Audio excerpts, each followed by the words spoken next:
नमस्ते। मैं हूँ डॉक्टर सपना प्रदर्शी, आपकी अपनी वेलनेस और लाइफ कोच। आइए अब हम सब मिलकर देवी के मूर्ति रहस्य को जानते हैं।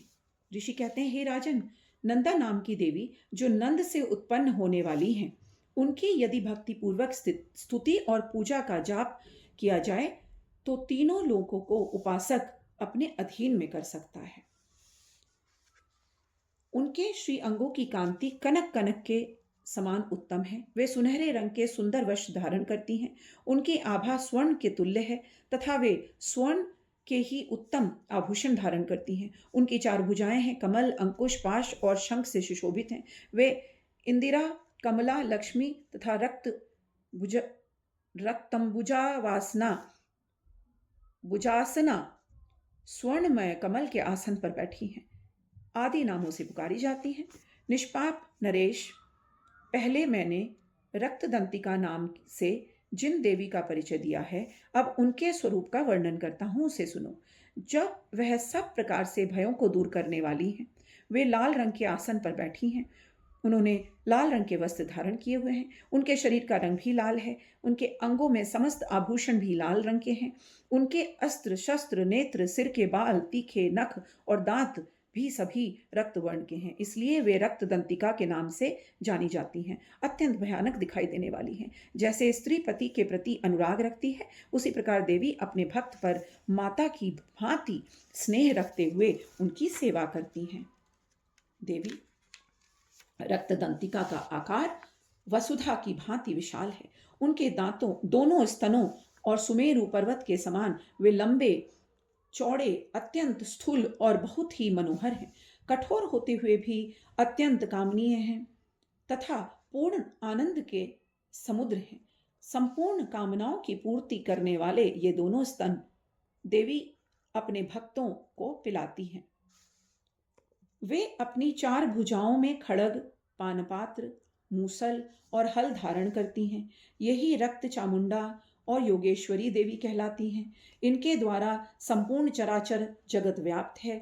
जो इन रक्त दंतिका देवी का भक्ति पूर्वक पूजन करता है, वह भी चराचर जगत में व्याप्त होता है। वह यथेष्ट भोगों को भोग कर अंत में देवी के सानुज्य में प्राप्त होता है। जो प्रतिदिन रक्त दंतिका देवी के शरीर का यह स्तवन करता है, उसकी यह देवी प्रेम पूर्वक संरक्षणा सदैव करती हैं। ठीक उसी प्रकार जैसे पवित्रता नारी अपने प्रियतम पति की सदैव सहायता करती है। शाकंभरी देवी के शरीर की कांति नीले रंग की है। उनके नेत्र नील कमल के हैं के ही समान है। नाभि नीची और त्रिवली से विशोभित उदर, मध्य भाग सूक्ष्म, उनके दोनों स्तन अत्यंत कठोर और ओर से बराबर ऊंचे और गोल, स्थूल तथा परस्पर सटे हुए हैं। वे परमेश्वरी कमल में निवास करने वाली हैं और हाथों में वाणों भरी मुष्टि, कमल, शाख समूह और प्रकाशमान धनुष धारण करती हैं। वह शाख समूह अनंत अनंत मनोवांछित रसों से युक्त तथा क्षुधा, तृषा और मृत्यु के भय को नष्ट करने वाला तथा फूल, पल्लव, मूल आदि एवं फलों से संपन्न है। वे ही शाकंभरी, सताक्षी तथा दुर्गा कहलाती हैं। ये शोक से रहित, दुष्टों का दमन करने वाली, पाप और विपत्ति को शांत करने वाली उमा गौरी, सती, चंडी, कालिका और पार्वती यही हैं। जो मनुष्य शाकंभरी देवी की स्तुति, ध्यान, जप, पूजा और वंदन करता है, वह शीघ्र ही अंत, पान एवं अमृत रूप अक्षय फल को भोगी होता है। भीमा देवी का वर्णन अब सुनिए। भीमा देवी का वर्ण नीला है। उनकी दाढ़ें, दांत चमकते रहते हैं। उनके नेत्र बड़े बड़े हैं। स्वरूप स्त्री का है। स्तन गोल गोल और स्थूल हैं। वे अपने हाथों में चंद्रहास नामक खड्ग, डमरू, मस्तक, पानपात्र धारण करती हैं। वे ही एक वीरा, कालरात्रि और कामदा कहलाती हैं। इन नामों से वही प्रख्यात हुई हैं। अब भ्रामरी देवी की कांति सुनो। भ्रामरी देवी की कांति विचित्र अनेक रंग की है। वे अपने तेज मंडलों के कारण दुर्लभ दिखाई देती हैं। उनका अंगराग भी अनेक रंग का है।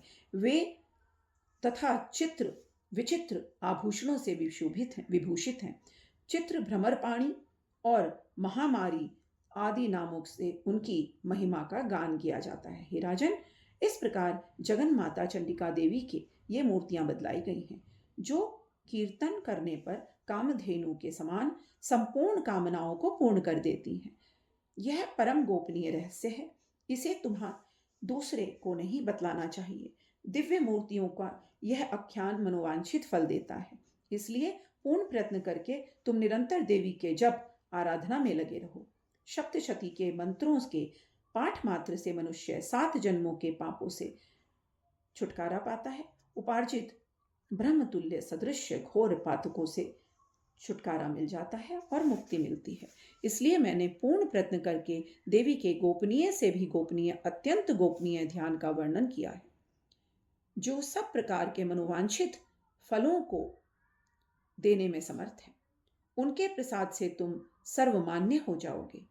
देवी सर्व रूपमयी है तथा संपूर्ण जगत ही देवीमय है। अतः मैं उन विश्व रूप स्वरूपा परमेश्वरी को नमस्कार करती हूँ। ओम श्री दुर्ग दुर्गाय नमः। ओम श्री दुर्ग दुर्गाय नमः। ओम श्री दुर्ग दुर्गाय नमः।